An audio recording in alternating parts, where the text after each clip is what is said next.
Okay, hopefully we're live. And a couple of weeks ago, we got laughed at for making a video about how crypto and profitability for GPU miners could be coming down. And I just looked at basically peak on things like margin debt and also things like the actual profitability, how it went up so rapidly, but then plateaued off. And it was forming what they call a head and shoulders pattern. And in the last week, we saw a big drop, especially in the price of Bitcoin, because Ethereum beforehand had went up. And then I was on Twitter and I was just like, I was making a joke about, is it too early to say crypto go busto? And then, people like, some people were just having fun, having a laugh. And then we had, some guys coming in like, you don't understand. And apparently I'm a boomer now. So, if being, okay, so I'm going to say straight away, if having a conservative outlook on managing your finances is tied to that of being a boomer, then sure, just call me a boomer. But a lot of you guys out there in the audience, I know you guys work really hard for your money. And so when you work hard for your money, you should invest in things that you believe in. And so that's been my whole point of investing things that benefit you. So always invest in yourself first. And I've been a big advocate of that. If you're if you're a tradie and you need a bigger ute to fit more in your car, that should be the thing that you're investing in first, because that is your direct point of bettering your life and being able to work more efficiently. So there's a lot going on in this space, and I've been, people ask me, okay, let's is Linus Tech Tips streaming right now? Oops, sorry. Big brain moves from me. My son is streaming over at Linus Tech Tips. He didn't inform me about that. So anyway, we got here today. We're going to talk about the GPU prices. Another thing that we're going to talk about straight away, we'll get into it right now, is the RTX 3060 Ti's, right? The profitability is still good on these things. Now, crypto has dropped in the last week, but the profitability is still there. And that's mainly because especially on Ethereum, the miners get paid for a lot of the transaction volumes. And so when transaction volumes are up, miners can actually make more, even if the price of Ethereum is going down. So we did, someone called me up in the last week and they were like, Brian, my crypto, what should I do? And I'm just like, well, this is the first thing I'm going to say to you guys. If tomorrow crypto was to crash, what would your life be like? And so this is what people ask me, okay, what should I do? If crypto crashed tomorrow, I'm all good. Nothing changes here. And in fact, I would be benefiting so much because there would be cheap GPUs on the market. So for me, I'm in a position to gain if crypto crashes. But if crypto crashes for you, what kind of position will you be in? And you've got to sort of, right now, if the price of crypto is high, then I would suggest taking some of your profits at the very least to a position that you would be comfortable if the price of crypto crashed further. So we'll get into it. We'll get into it a little bit more. And we'll get into the GPU. Straight away, the first thing I've noticed here is, yes, it is miners paying the high prices for these GPUs. And the way you can tell, mainly just a simple correlation that we can look at with the RTX 3060 Ti, is that some of these are selling for $1,500. Now, this is an MSRP $399 card, right? So, you got $1,300 here on the 3060 Ti, $1,700. Man, this guy got ripped off for a tough series 3060 Ti. But you got $1,400. So they're going, over threefold MSRP. So $1,300. But then you look at 3090, and we've got some of these going for $3,200. So they're going for double MSRP. And so what we notice when we look at the hash rates of the RTX cards, like we look at the 3090, is that its hash rate's about, I think, double that of a 3060 Ti, if I remember correctly. So we can see that the price of the card's going for around double the 3060 Ti, which means miners are predominantly buying these cards up with the RTX 3000 series, and they're doing it purely to make their profits.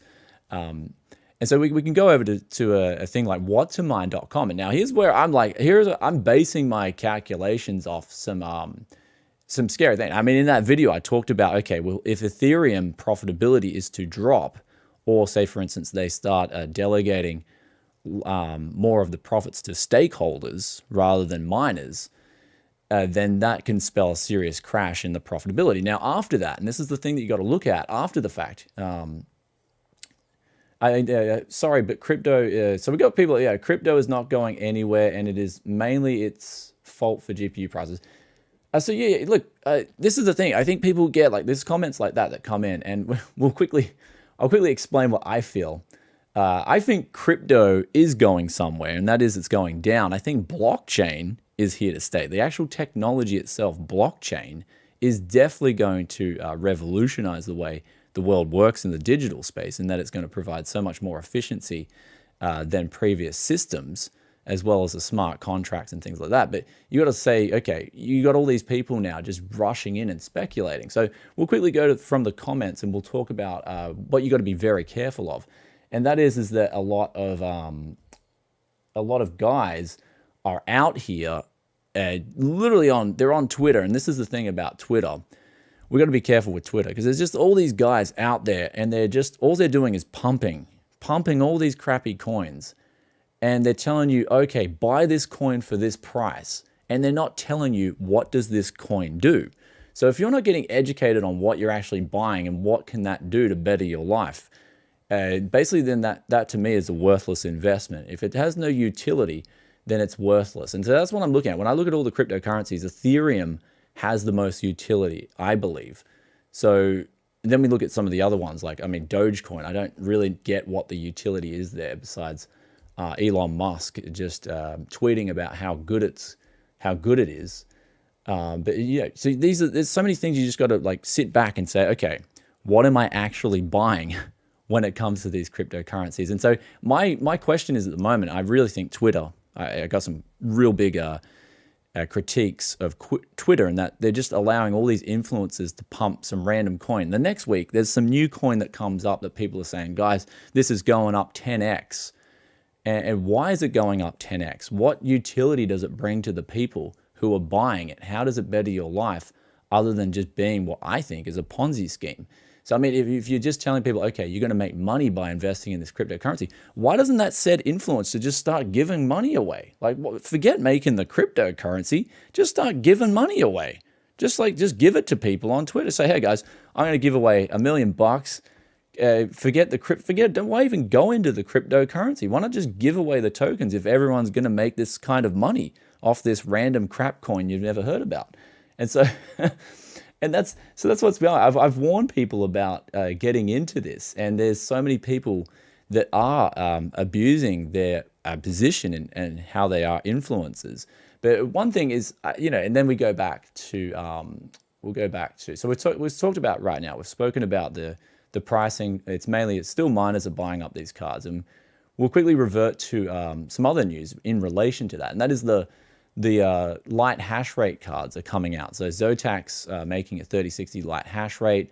Nvidia does have these product SKUs for the low hash rate mining GPUs. So apparently they're going to release a 3080 soon, a 3070, 3060 Ti, and 3060 that have a different device ID that will make them so that they're hashing a lot less. In other words, miners aren't going to be buying them up as frantically as they're buying up these cards here. So if these cards come out and Nvidia actually properly enforces these hash rate limits, especially on Ethereum, then that's going to spell a price that'll be adjusted to that. So you could see a 3060 Ti for $800 or $700 rather than $1,600. So there's some good news in the works for people who just want to get a gaming graphics card rather than crypto. So Brian has got his. So you guys are in the comments. We've got to talk about the genie. Everyone's talking about the inflation genie. That's the one that you got to be careful of. You don't want the inflation genie to get let out of the bottle, because that one can take years and years to get back in place. But yeah, the light hash rate series, we'll see how that goes. Of course, I'm a bit skeptical after the last time where Nvidia had a driver limitation there that did work. Like, this is the thing, it did work up until Nvidia released the solution themselves. And as soon as we saw that, there was RTX 3060s, at least in Australia, there was 3060s on the shelves. Gamers could buy them up. They weren't too bad in terms of their pricing.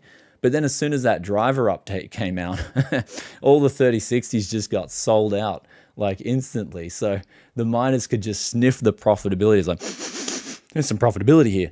and then straight away gone out of stock. And so, and then, you know, some of them are probably wound up on eBay for a bit of a flip and a bit of a hustle. So the RTX 3000 series has really unleashed a massive hustle. But, you know, in terms of giving you, yeah, but like you guys are in the comments, you're like, hey, don't give us hope, man. Like, I just, like, I like to report on things as I see them, you know, and some people were laughing at me 2 weeks ago for making that video where I'm like, hey, perhaps GPU prices could come down. And yeah, it's laughing. But now after this, what was it, like Bitcoin dropped like 35, 40% in one day.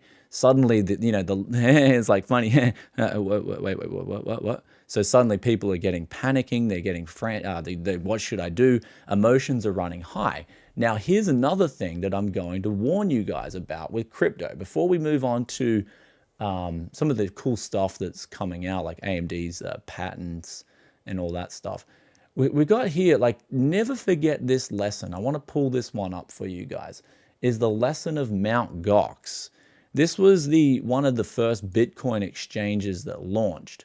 And basically, people were exchanging on Mt. Gox, and then all of a sudden you couldn't withdraw your Bitcoin, and then Mt. Gox went under. So, you know, you hear all these stories about person X in crypto, and they've made all this money, but you don't hear about the hundreds more people for that one person who have lost money. And this is the thing about the exchanges, and I warned about people back in the day about Mt. Gox, how it looked so dodgy.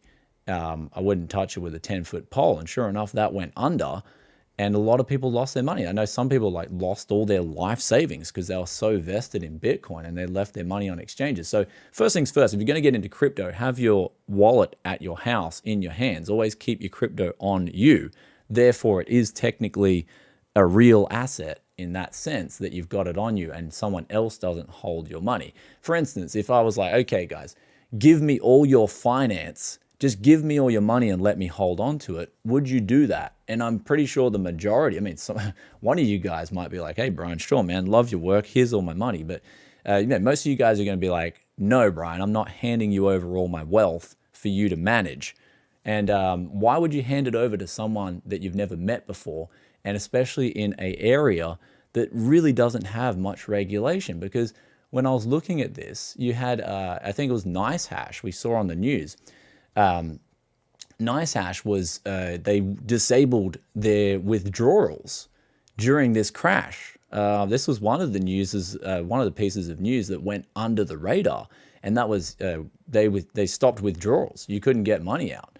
I think there was another company as well, Binance, and they were stopping withdrawals as well. So in times like if these are the exchanges, if these are like the big places that are managing all your crypto, and the one time you need to trade, these websites and exchanges can't keep up with that, then that's the most dangerous time to have downtime on any exchange, because you can lose it all, especially if these people have all their Bitcoin pulled up in what's called margin loans. So once those margin loans start crashing, if then the exchange, and that's for instance if Binance or whatever, if some exchange has to take that hit and they have to then pay for the difference, they could be using someone else's Bitcoin and selling that, and then all of a sudden they got nothing left but debt, and they're broke, and then people lose all their Bitcoin. And that's how it can happen so quickly, so fast. And I've warned of the dangers of this in the past, and people just think it's a never-ending money tree that's going to keep spitting out money when it comes to the world of crypto. But you got to be careful, because we might have not even seen anything yet. I mean, and this is all happening. And this is the thing. We got to stop here and say this is all happening while there's cheap and easy money flowing around. What happens when the cheap and easy money dries up? We've only just seen the tip of the iceberg, and that's what I feel is in relation to this. And sure, Bitcoin is going. It's never going away. Blockchain's never going away, but I'm going to start looking at blockchain when it starts actually being involved in my life and it provides utility. And I'm going to be looking for some of those to invest in after all the smoke is cleared and all the dust is settled, and I stop seeing all these tweets on Twitter about CoinX is going to make you so rich and you've got to buy it now because you're going to miss out. And it's like, nah, I'd rather just buy something and again, invest in myself first, something that's going to help my life rather than invest in all this absolute crap. So there it is on terms of explaining what, and so we'll quickly go to some comments before we move on to the next one, because some of you guys have some questions here. So, okay, do we think things will go back to normal? I mean, define what is normal. So as the moment, wherever we're always changing, and I honestly think in the last couple of years we've changed for the worse. I mean, regardless of blockchain being around, has it made my life better? No, my life in the last year and a half has declined. My standard of living, I don't know about you guys out there in the world, but my standard of living has actually dropped. Bitcoin and blockchain hasn't helped my life really at all. And I'm pretty sure a lot of you guys out there, has it really helped your life? Has blockchain revolutionized your life? No, because I can't even travel to see my son. That's not revolutionary. That's gone backwards. So you always got to look at things like, take a simple approach in how you look at things. And when I look at a lot of these cryptocurrencies, they're absolute garbage. Now, I looked at, I thought, for instance, Theta TV, I thought that was overvalued, severely overvalued. And that was a big representative for blockchain and technologies that they were pushing. I'm like, okay, this technology looks all right, but the actual valuation of it for what you could get, a market cap of 10 billion, was that really worth 10 billion? I'm like, well, no, you could probably do a lot more with your 10 billion. So, okay, so sorry, we'll get back to these questions anyway. Brian, what do you think about gold and silver? Silver is extremely undervalued. I like silver right now. Silver is one of those metals you can actually use in your life. I believe you can make, could you make like, I think someone told me you could make a water filtration system out of silver and be like some of the best water filtration you had. Silver is used in electronics. Silver is in general it's such an undervalued metal right now. I love silver. Gold's gold. I mean, gold's what people usually flock to. But we'll quickly go back to these questions and read them a little bit more in depth. I like, at the moment, I'm really liking platinum. So platinum's I think it's the metal of the future. When we look at it's going to be going into hydrogen cells and stuff like that. Plus, for instance, palladium being so expensive, manufacturers will move back to platinum. I think it's only another 5 years before that kind of metal, like platinum, is going to have its hedge against inflation, because it costs so much to dig out of the ground. You can't. That's a hedge, right? You're hedging against the fact that as prices go up, it's going to cost more to dig these metals out of the ground, which is why precious metals have always naturally over time been a hedge against inflation. In terms of cryptocurrencies, how easy is it to print that cryptocurrency and put it into existence?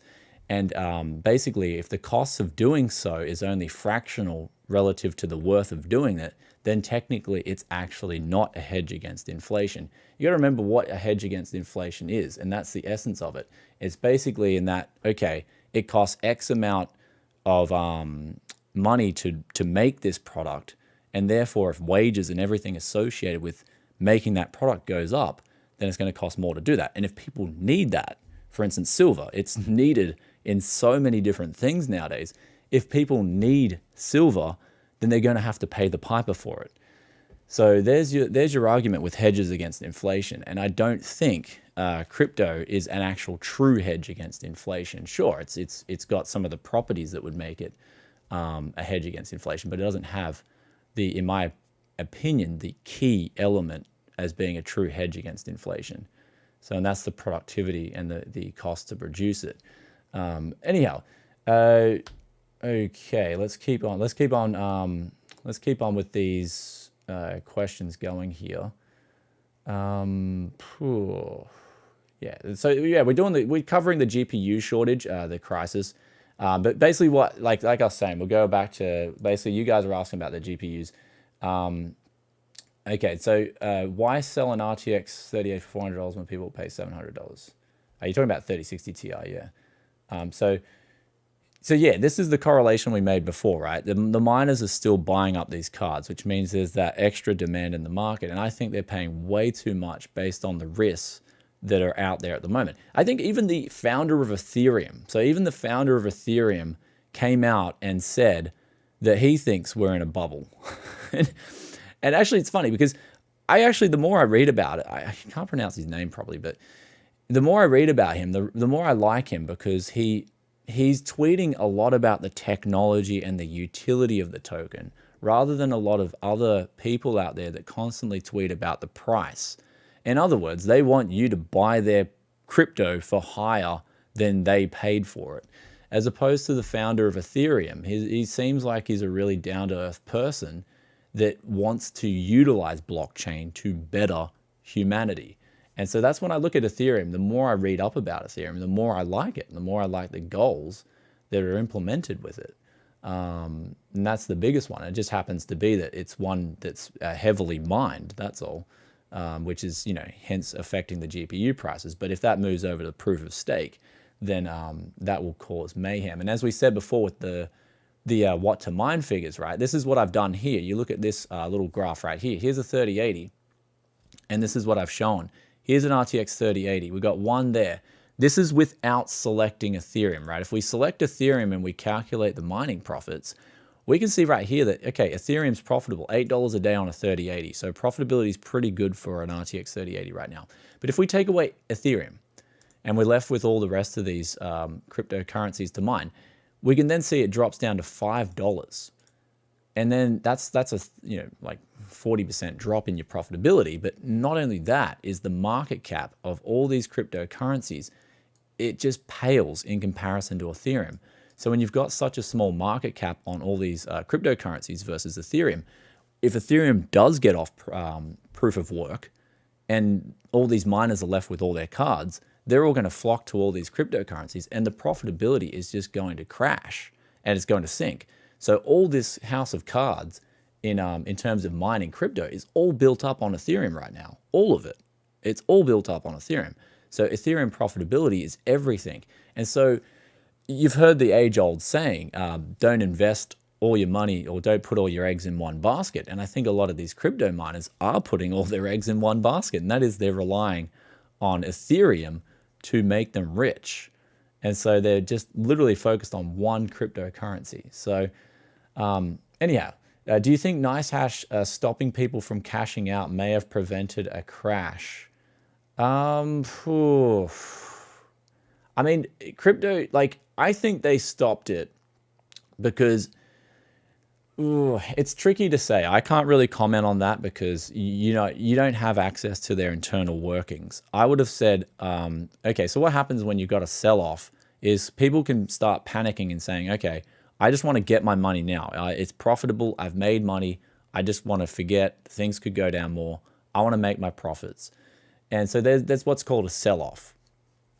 And so if you can't access your crypto while it's being sold off, you could lose more. So it could be a bad thing, but at the same time, yes, it could stop people from then selling the cryptocurrency and making it even worse than it is.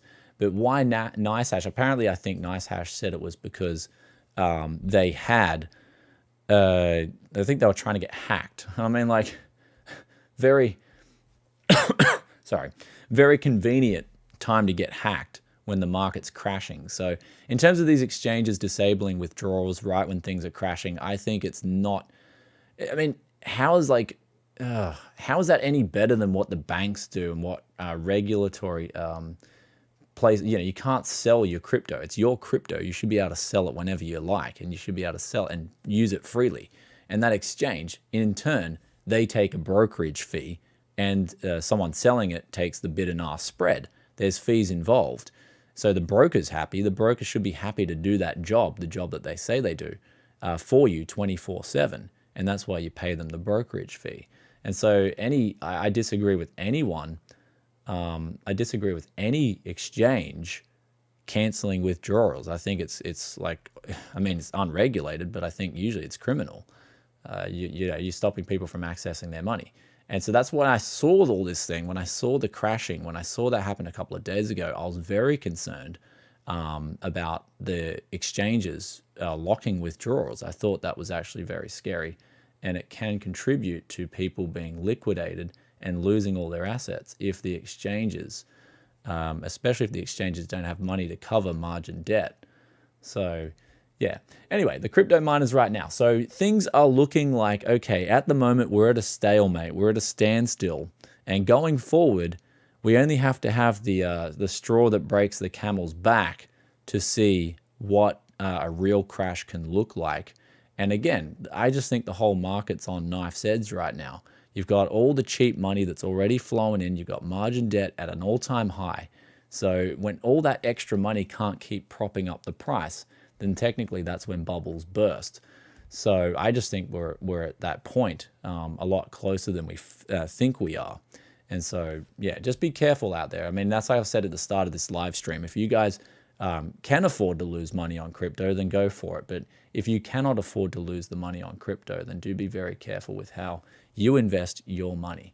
And in terms of me, I've been speaking about, and we'll go back to the big screen here. I've been speaking about lately relative worth, relative value.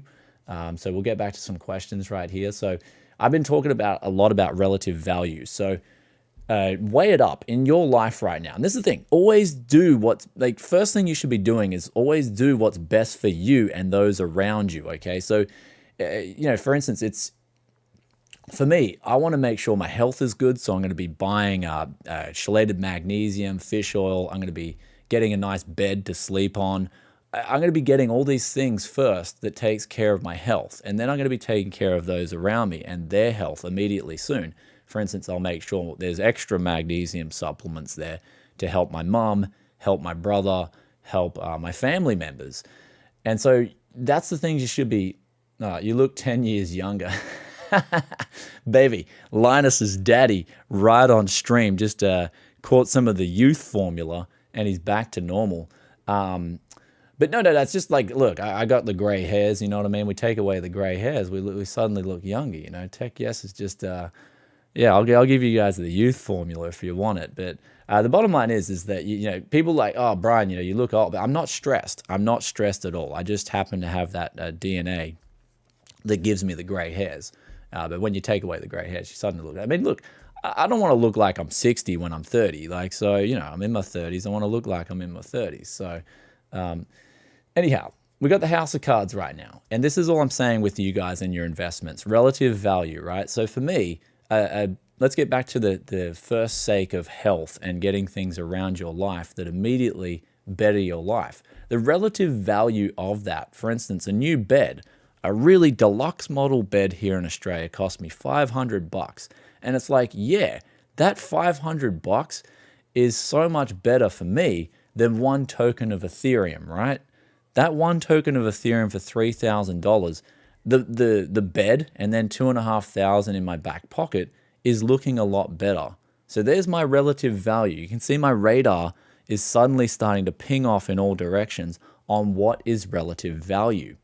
So when you start looking at things in the sense that, and I do believe going forward, I do believe we've had 30 years of cash money being quite sound. That's fiat money. But I feel going forward into the next 10 years, we're not going to see cash money be as reliable as it once was. So therefore, you want to really stop and think about relative value on what you're buying. So always say, for instance, if I buy Rocket Jump Ninja's new XtraFi MZ1, absolutely amazing mouse. You guys have to get the MZ1 in your life. But if I'm looking at this, okay, it's $80. And again, we relate that back to, okay, silver is probably where I'm at. Was it $800, $900 a kilo. At the moment, I think, okay, is this mouse going to improve my productivity and my efficiency? Then yes, it's going to be a good buy for me. But if you've already got a mouse that is really good, then that relative value to you is not there. Same with crypto. So the relative value for me right now with crypto and GPUs is that they're both overpriced in relation to other assets. So I wouldn't buy them personally at this point in time. When I see the value of these, oh no, I think my capture cards, man, my capture cards like got UFOs going through it or something. Hopefully that sort of stays. Just a second, guys. I've just got to quickly close my blinds because the sun is hitting one of my OLEDs, and that's the quickest way you'll burn out a monitor. So just 2 seconds.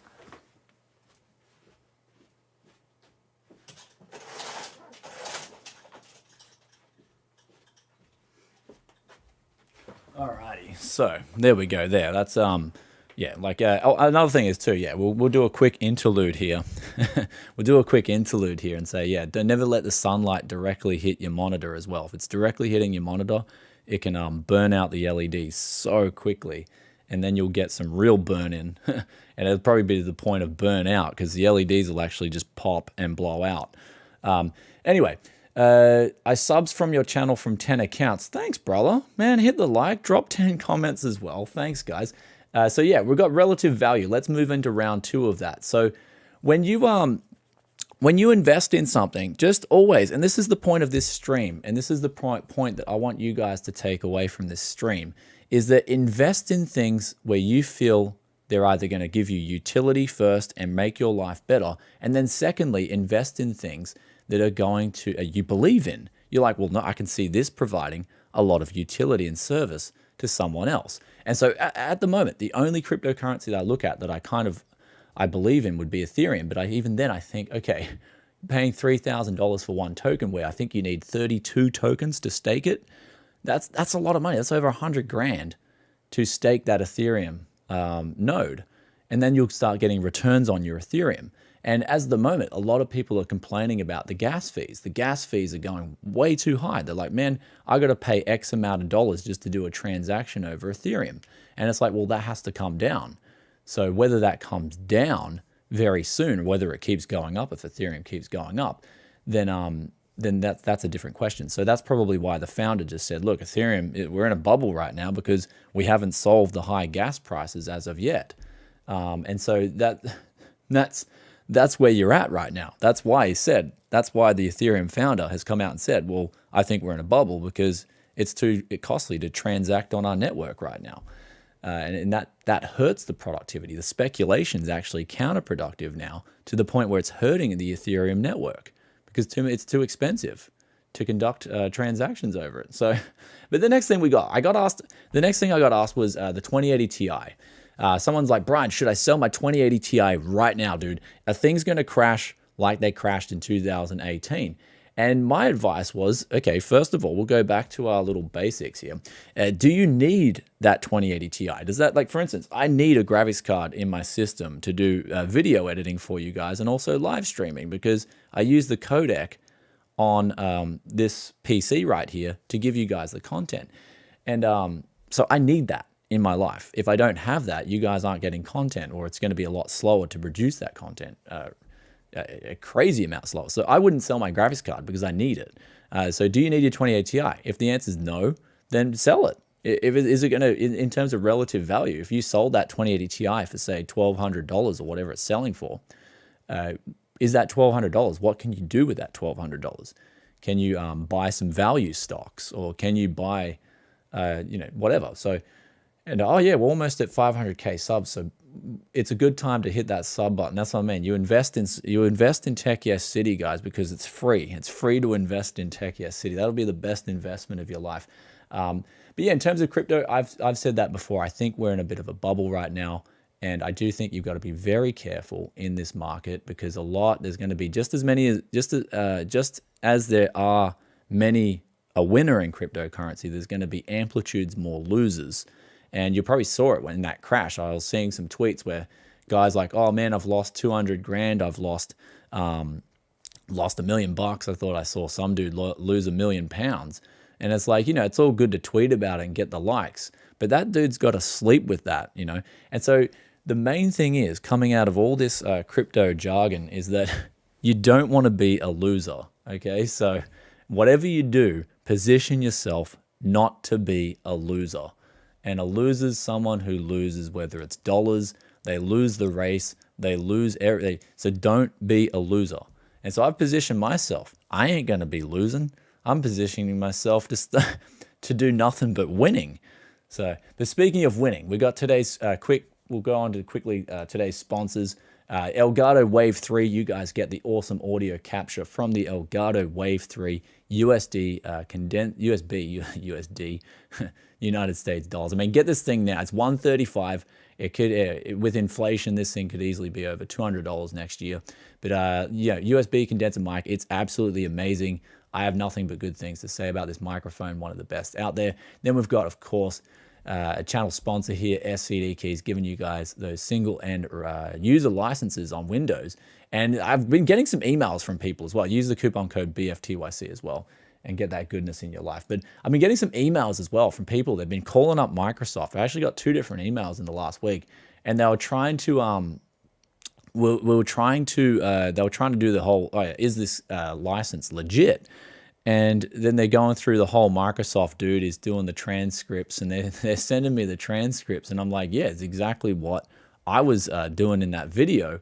And you know, STD Keys, they give you a single end user license, so it's a good sponsor to have. And but yeah, we'll get back to some. We'll talk about the news, then we'll go. Let's get onto the news now. AMD. AMD has released their non-linear upscaling technology. It's going to use a combination of linear and non-linear. And so this is going to be the answer to DLSS, apparently, according to a patent that they filed, in that they can then combat DLSS. Because I'll be honest, DLSS, it can work really well in some games. It's a really good, I like what they've done. I mean, DLSS 2.0, right? The original DLSS was sort of met with a bit of criticism, and rightfully so. But DLSS 2.0, Nvidia have been on their game with that. It'd be great to see AMD release their, I think they've patented gaming super resolution, and they're saying that it's going to use non-linear and linear upscaling technology. So basically what that, I mean, as far as I can sort of break it down for you guys and look at it very simply, we get that image at 1080p or whatever the base image is. They're then going to look at all the data in there and say, okay, this bit's more complex than this bit, so we'll spend a little bit more work upscaling that bit to make it look better when it gets to the final 4K image. And so that's a basic way of thinking about it. And yeah, hopefully it works out for them. Hopefully they can get it out as soon as possible. And yeah, that's it. That's the good news coming. Now, there's also another piece of news that apparently there's a 3090 Ti in the works. It's like, we've heard about the rumors of the 3080 Ti, and we'll get onto more crypto crashing, guys. We'll just get through the news right now. People are like, man, get back to crypto crashing. Come on, man. This is the best conversation we've had in a while. We got Zotac here. In their Firestorm software, they've appeared to have leaked the 3090 Ti. Now, what they mean by this is that within that software, I think there was the 3090 Ti listed. And so that's actually pretty surprising, because I've heard rumors that Nvidia is releasing a flagship graphics card as well very soon. So perhaps the 3090 Ti could be coming before the 3080 Ti and the 3070 Ti. And that would be interesting. But I mean, in relation to the mining hash rate limiters, Nvidia hasn't put a hash rate limiter on the 3090. And I don't think they'd put it on the 3090 Ti as well, because they're selling that card to the board partners at a much higher price than they're selling their 3080s and 3070s. So I believe people are saying, oh man, Nvidia is getting so rich out of this mining boom. And the reason they're getting so, and the reasons that Nvidia is getting so rich, and AMD as well. I mean, it's not just Nvidia. I mean, AMD is getting rich as well out of this whole, tech demand. The reason they, so they sell to the board partners at a set rate. The board partners then make the cards. So it's a lot of the time, it's the price increases are coming from the distributors and even Asus and stuff like that. If they're going to be like, well, it's going to cost us more to source all the materials to make this graphics card, we're going to up the prices. Nvidia is just making a lot of money off the sheer volume, plus the fact that they're selling things like the 3090s ridiculously well. I'd love to see the sale figures on the 3090 sales versus, say, the Titan and the other flagship cards that they've released in the past. I would guarantee you that the 3090 would have outsold those previous generation flagships by a long shot. Possibly even the 2080 Ti has been outsold by the 3090 for that respective time period. So that was some interesting news that I thought, okay, well, they're not introducing the mining rate limiter because Nvidia has the most to gain out of selling 3090s and possibly 3090 Ti's when they come out. And that's why we would go back to this device ID here. So that was interesting. Anyway, last bit. We'll get back to the crypto bust and boom. So China bans finance firms from servicing crypto transactions. And this one's a big cloud of, like, I don't know if this one's FUD or whatever, but I've researched a bit into this. Apparently, China's giving incentives for people to make businesses and use electricity, and they're not anymore. And there's so much smoke surrounding this because apparently they haven't officially banned it. It was more just a news headline. And then a lot of the hedge funds acted on it and quickly crashed crypto. But the bottom line is that I don't think China's effectively banned Bitcoin. Like, you can still use Bitcoin in China. I don't think they've banned it. Oh, we got Gamers Land Entertainment. It's $9.99. I'm just going to invest right here. Hey man, you're investing in the yes man. Don't worry, I will not let you down. Thanks for the donation, brother. And well, thanks for the investment. Thanks for the investment. And don't worry, you'll be getting your return on money very soon because the content is going to be coming. I've just been in this ever since my uncle passed on. I've been in a bit of a down sort of like you've had to sort of just move on in a weird way. You're like, all right, got to keep the energy up, got to keep going, got to keep going. You just keep going, but then eventually you just keep going and it gets better. You just keep moving. And yeah, so we're going to keep moving very soon. You can probably see in the last few videos the energy's coming back. But we got the news from China is relative to the price. I think a lot of people want to know about Elon Musk. And one thing I'll tell you now is he keeps tweeting about, I'll tell you guys, Elon Musk and tweets and cryptocurrencies, what you should look for here is not so much what's he tweeting about. Is one thing I can tell you about Elon Musk is that the frequency of the tweets related to cryptocurrency has been going up. So he's been tweeting more and more and more, especially this year, about cryptocurrencies. And if we look at Dogecoin, his recent tweet, he's having now less and less and less of an impact on the price of cryptocurrency. So that's one thing we can correlate there with Elon Musk and his tweets. Initially, Elon Musk's tweets would move markets quite big. He'd put out this one tweet, everyone would go crazy. Now he's starting to tweet more and more and more, and it's having less of an impact. The markets are starting to not care what Elon Musk says. And I think that should be a good thing. I mean, he should just make his own cryptocurrency if he believes in crypto that much. Why is he pushing a doggy coin and then pushing Bitcoin and then flip-flopping and saying, well, we're not going to accept Bitcoin anymore? I mean, these have serious implications on people out there who idolize Elon Musk. There's a lot of people out there that look to Elon Musk and say, hey, Elon, I love what you're doing with Tesla. You revolutionized the internet transaction world with PayPal. You've done this, you've done that. And then you've got a guy saying, all right, Bitcoin's so good. And then he's turning around saying, well, Bitcoin's so bad now, we're going to stop accepting that. I think the gravity, like some of these guys have to realize the positions they're in and the gravity of what they say. And I think with Elon Musk, he's got to think before he starts tweeting out. Because at the moment, to me, he's looking very stupid in his financial advice that he's giving people. Go buy doggy coins and go buy a cryptocurrency which we're going to turn around and not accept anymore. So you have to call that out. As much as people love Elon Musk, look, I think Elon Musk has done a lot of good, but I think he really sort of has to take a step back and just sit on his tweets. It's not like me. I got drunk the other night and I was look, we're at this AMD party.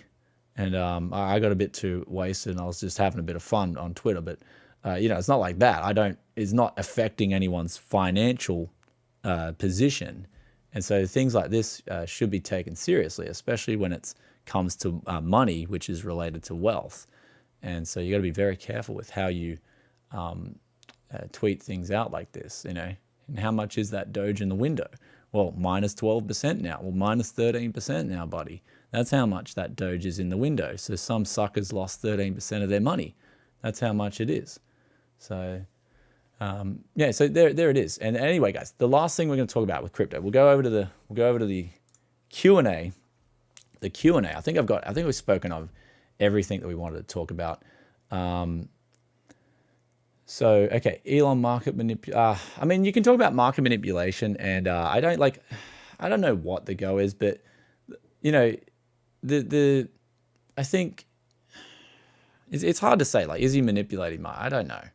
I can't get in his head and tell you what he's trying to do. But I think with Elon Musk is it's a story of he's just got to be a bit more diligent with giving out financial advice. And I think giving out financial advice to people, telling them to buy a doggy coin I think it took the creator 2 hours to make that cryptocurrency. 2 hours to make the cryptocurrency, and he wants to put his backing on that. I mean, it's you need to really do some more research when it comes to that kind of thing. So I think it's irresponsible. I mean, and like, look, I'll be irresponsible when it comes to cleaning a graphics card and putting a heat gun on a graphics card, but that doesn't affect anyone. It only affects me. It actually affects you guys in a good way. You can have a laugh or whatever. But so anyway, you guys, we'll get back. Hey, Brian, how are you today? Chosen Super. I'm really good, man. Should I sell my old GPUs right now? Yeah, I mean, that's what I mean. If you don't need them and you think they're worth more than other assets, then go sell them right now, easily. Yeah, I'll tell you to go sell that graphics card right now. Should I buy? I think we got one about should I buy an RTX? Should I buy an RTX 3? Should I buy an RX 5070, RX 570? I mean, it depends on the price. So should I sell my RX? Oh, should I sell my RX 570 4GB right now? Hold off. If you can get a good price for it, then go for it. Definitely go for it. Sell your RX 570 right now. Get some money. And then if you want to buy something else with that money, then go do that. So I would say, look, sell your RX 570 and go buy some silver. The more I research about silver, the more I like the silver argument of physical silver. I bought a bar of physical silver the other day, and it's good to hold in your hands. Doing the research, I think we'll be going into the next decade of precious metals, where they're going to be definitely worth their weight, so to speak. So if mining goes down, how much do you think cards will cost their actual MSRP? Or again, and that's if mining goes down, I think cards will go down a lot, drastically. Whether they go down in terms of their previous pricing will have to do with commodities. So again, we go back to that price of copper. I think copper is one of the main metals that's used in a lot of the PCBs, and they use copper a lot in tech products. I think there was a survey, a study that they did where they melted down a lot of the different tech products, and copper was by far the most, had the most weight in terms of what they got out of all the recycled hardware. So copper, if we look at the price of copper, then we can correlate that to tech products and say, okay, if crypto crashes and then 3060 Ti's are suddenly $600 MSRP, then and then the price of copper is up 50% over when the 3060 Ti was released, then perhaps that's not too overpriced anymore. So is RTX 3090 720? No, that's not real. No one in their right mind is going to sell an RTX 3090 that works for $722. That's a scam. Just avoid that. No one's selling a graphics card under MSRP right now, especially an RTX 3000 series. So sadly, I had to sell my Aorus 3080 Master to pay bills, but ended up profiting pretty hefty from it and bought a 6700 XT reference card. Yeah, all things start to even out. Yeah, that's relative value. Good stuff, Mr. Pikachu. So you said, all right, I can get X amount for my 3080. It can do this, this, and this, and I can even buy myself a graphics card at the end of the day. So that was actually a pretty smart move, Mr. Pikachu. Hats off to you, my man. Do you think that low hash rate mining cards will influence the GPU availability positively? Yes, it will, because miners won't buy them anymore. Or miners will be paying much less for those cards than they previously are for things like 3060 Ti's and 3090s.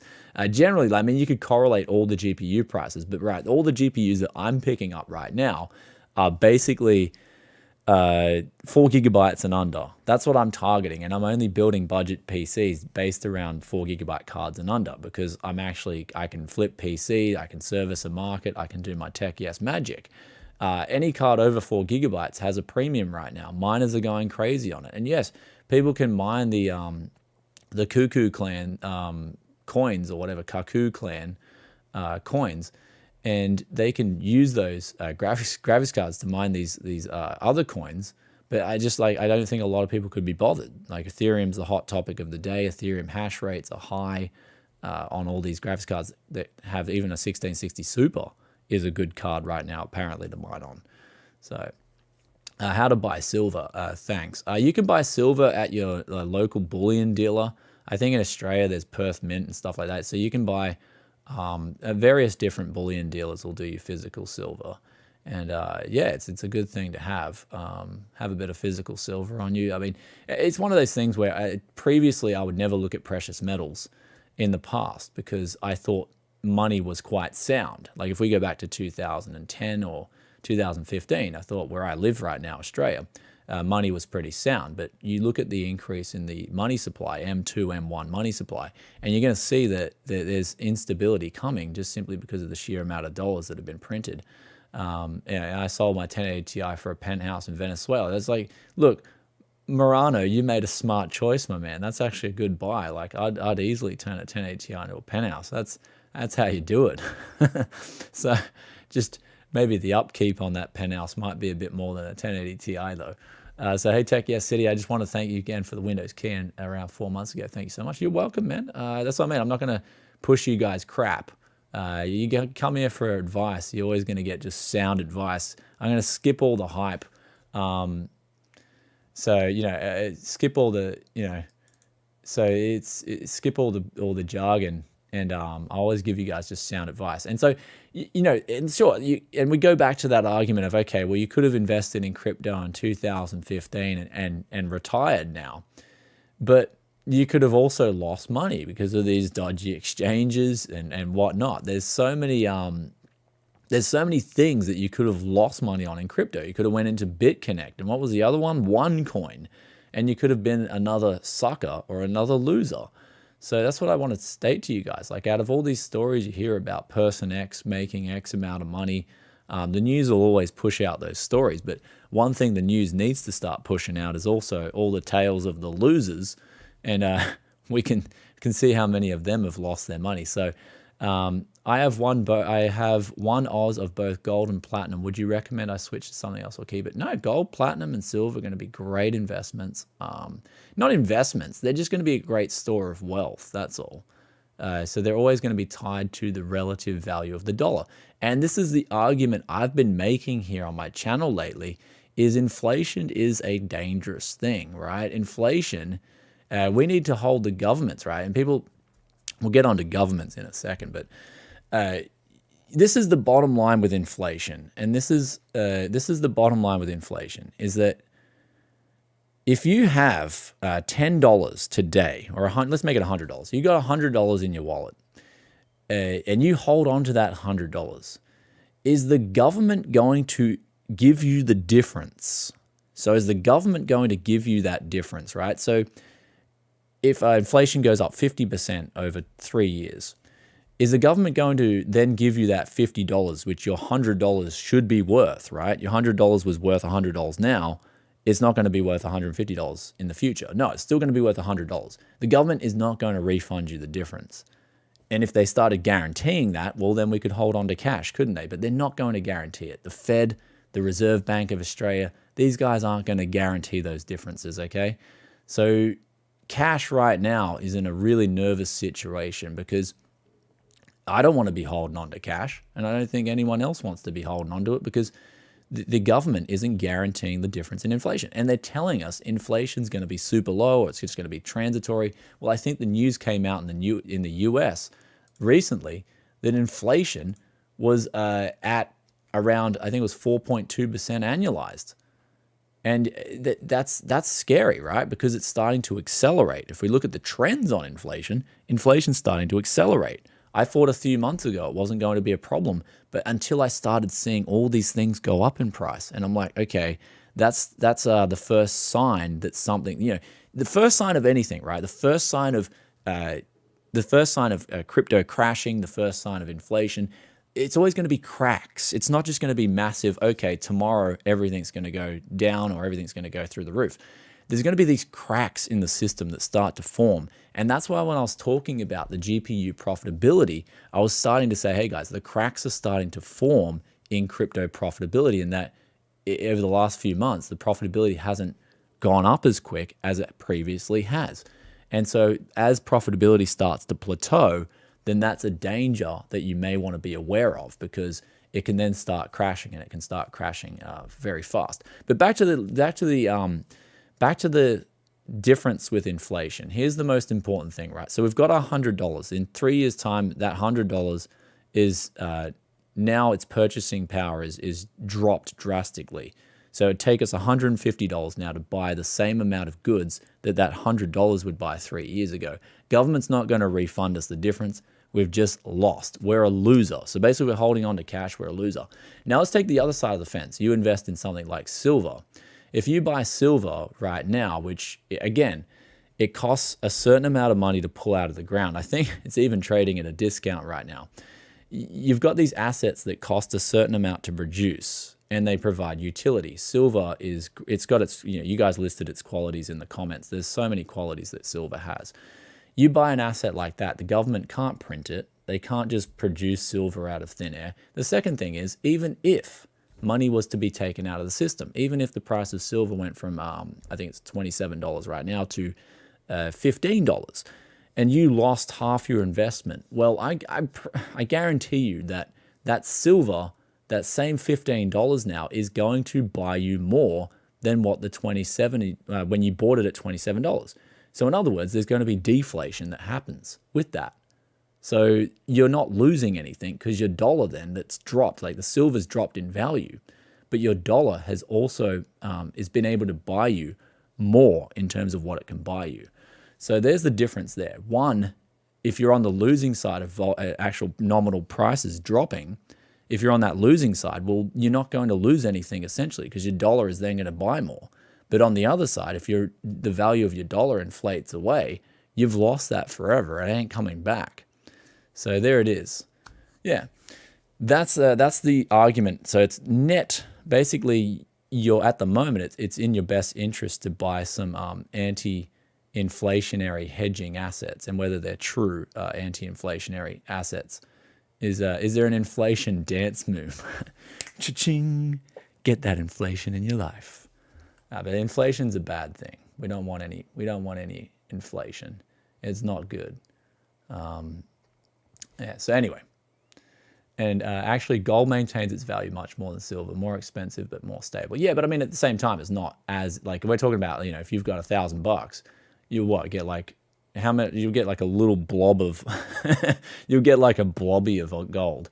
As opposed to you buying with $1,000, you can get a kilo of silver. You can hold that bar in your hands, and there's the appeal there. Like gold's always been the, if we go back to the ancient Roman times, gold has been used for purchasing big things like land and whatnot, and big assets, as opposed to silver being traded just as the, it's basically it was the people's trading currency. And the thing is, all this inflation, I think Ducktales as well. We go back to Ducktales in 1989. They made an episode of inflation. You go back in time, you go back to the 1970s. They talk about money supply and increasing the money supply and how it affects inflation. You go back to a simple episode of Ducktales, and they'll tell you how inflation works. Even a cartoon that was designed for kids will basically tell you this is how inflation works. So Scrooge McDuck, even in 1989, was on his game. Nowadays, they won't tell any kids what inflation does to the economy. They're just like, hey guys, we're going to print more money and everyone's going to get money. But then they don't realize, well, then they don't realize that, hey, the value of my dollar's dropped so much, I can't buy anything that I could use to buy anymore. So you're actually poorer than you once were. So you can go watch that episode. So it's actually a really cool episode of Ducktales. Like, I'd still watch it to this day. I think it's awesome. So we learned that one as kids, you know what I mean? Ducktales, baby. Has given us, educating you more than the news, the mainstream media will educate you in 2021. And that right there has also been another argument that, that's another argument I've been looking at, is that, the level of education that we're getting educated at now is just terrible. So in Zimbabwe, even a 2-year-old girl knows what inflation is. Yeah, probably. That's how bad inflation is. So it can be a bad thing. And so it's in the press. I think it's starting to get more and more traction. I mean, of course, naturally, any individual, okay, so there's Kenji Futanari, who's found the best model for tracking real world inflation. Yeah, I mean, so that's it's the big genie that's been pulled out of the bottle now, and everyone's worried about it, and you should be worried about it because of governments just going out of control lately. So, I mean, it's the thing. You can ask the guys in Venezuela and whatnot what happens with inflation. So, why we print. Funny, true. You guys are going crazy in the comments now. So funny how true that is. I've seen some people say, "Why don't we print more money?" Yeah, and that's the solution to everything. It's not. It's just like, yeah, print more money. That's going to solve everything. No, it starts creating massive imbalances that, in the end, can be worse than the actual proper cure itself. So, and the proper cure itself is to let the markets do their thing. And then this is the thing I've argued. People are like, well, we need government to do this for us. We need government to do that for us. And so I'm going to give you back to a simple analogy with me building PCs, right? And whatever you guys do, if the government made a business building computers, right? Say, for instance, in Australia, we had the government say, all right, we're going to make sure we fix everyone's PCs now. We're providing a business to fix computers. And I was going to get employed at that service for $20 an hour. Do you think, and I'm going to ask you guys honestly, do you think for $20 an hour in Australia, do you think I'm going to do a better job working for the government as by the clock? So I'm clocking in, I'm getting paid by the hour. Do you think I'm honestly going to do as good as a job as I would do if I had my own business fixing up PCs?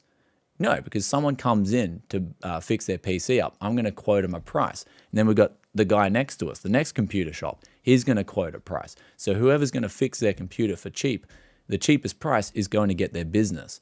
And so therefore, I'm going to be working harder, faster in order to fix that PC, as opposed to me working at the government. You'd never get your PC fixed. It'd just be piles of PCs lining up for days to get fixed, because I'd just be logging into work, clocking the card in, getting paid by the hour, and milking the clock. So that's the argument. So we need to really balance out government. We need to really balance out government and start bringing back freedom to the people in any sort of in any sort of market. So yeah, and the thing I worry about most, and the thing I've been warning people about most, is that we can keep talking about right, with inflation, can't you clock into the private sector too? Yeah, you can, right? But I'm talking about small business, and in Australia, a lot of our economy runs on small business. So we've got tradies that contract, and then of course they'll employ people. But if like, say for instance, my friend, he's got a rendering business, he employs 3 people, and they get paid by the hour. But if they ain't pulling their weight, they're not going to be getting paid by the hour anymore. So. And as opposed to him, he's going to find guys that are competitive, employ them, so he can then get the jobs against other rendering companies.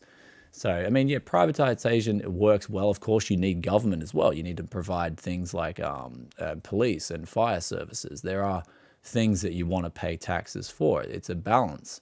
But I feel like the balance has gone way too over the top in terms of government. And sooner or later, you need to bring the balance back.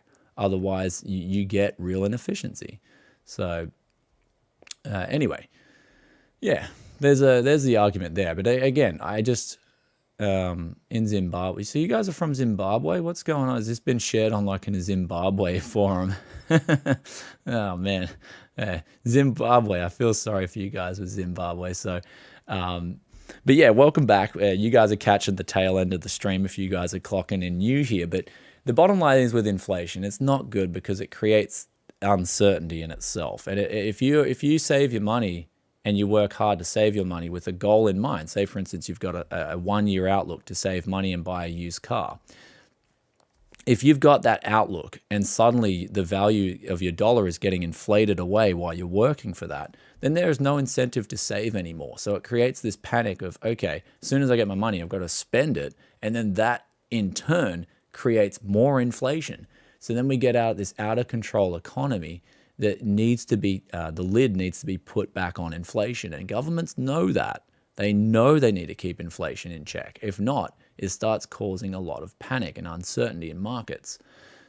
Anyway, there's that argument with inflation. So if you guys want to talk about it as well, and one thing I'm going to say before we continue forward with all this, with these arguments, if someone has a counter argument or disagrees with me, I'd love it if you guys tune in and have a conversation. Don't be a drive-by critic. And I'm really going to start stressing that, because if I read comments and people disagree with me, state why you disagree and state why you think I'm wrong, as opposed to coming in and just saying, this guy's an idiot. And it's like, you're wrong. And it's like, well, mate, I've sat here for the last 30 minutes explaining my side of the fence and why I think, and given examples onto why I think my opinions are valid. And you've just sat there with one crappy comment and stated that I'm wrong. So it doesn't contribute anything. It's actually an inefficiency. It's a waste on all our intelligence. It's a waste on all our brains. And we don't need to read that crap. So drive-by critics, get a big thumbs down from me. Actual critics, always welcome. Please drop a comment below. Or if you love the Tech Yes, you love what the Tech Yes has given you guys in terms of just raw news and hiding nothing away. There's going to be no hiding here. Man, the comments are going crazy. You guys are going nuts right now. Can you explain for the dumb folk me, what are the drivers of inflation? Oh, the biggest driver is money creation, printing money. You devalue the dollar. I mean, everything in this market, if we come back to Australia, everything's priced in Australian dollars. We go back to America, everything's priced in American dollars. So if you're pumping out money and you're just giving that to people and they haven't earned it, and especially if it's being counterproductive in where people used to work for a dollar that was exchanged rather than a dollar that was printed. Suddenly, I'll give you guys an example here. I'm going to place this here for the burn. Just happened here. Oh, thanks, man. Gamers Land Entertainment. Thanks for the $50, bro. That's an investment you will never regret around Tech Yes City. You get that content, brother. It's going to keep on coming, man. Thanks heaps for that. But basically what it does is if we print out more money, especially if it's counterproductive where people are no longer working a job and they've suddenly stopped their job, and it's okay, like I get it, right? If it was in tough times and they were forced to lose their job, but if you've now given the incentive for people to go out and work again and the economy is getting back to normal and they don't want to work and they want to stay on unemployment benefits, then suddenly you're creating new money to give to that person that they otherwise would have exchanged from someone else. So now they're spending more money into the system and they're producing less. So suddenly you have a crunch. You have a crunch on goods and services because there's less goods and services and there's more cash. So here's the balance that existed beforehand, and now it's getting distorted. So you've now got more money chasing fewer goods and services, and that can be a scary thing. If the balance starts, basically if you start getting too many people unemployed and then money's just being created, the balance, these lines start to shift and it starts to become a massive bottleneck. And that's when you get massive inflation. So they've got to keep that under control. So yeah. Anyway, it's basically it's a scary, like inflation can cause scary, but basically it all comes back to the money supply in essence. But you got to remember, we go back to the system and you look at the M2 money supply. M2 money supply is money at the bank as well. So you got M0, that's cash. You got M1, that's immediate savings. Then you got M2 as well. So M2 can be, say, for instance, someone makes a new loan. That's then money created that then is then into the M2 money supply. So a lot of people look at M2 money supply as being a big driver of inflation. Red Love, $5 Canadian. Much love. Thanks for all the hard work. Thank you for tuning in, brothers. Thanks for tuning in. So we've got what's the impact on inflationary meteoric systems at the quantum level? Oh, man.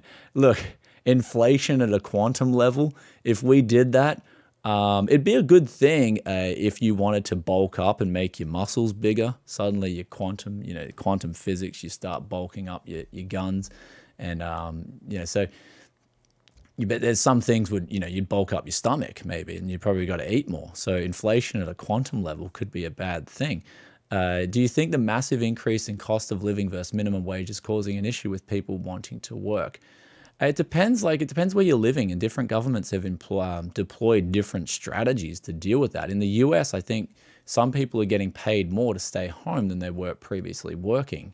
And so it can cause a massive it can cause price increases because now you've got people buying more than they were before and producing less.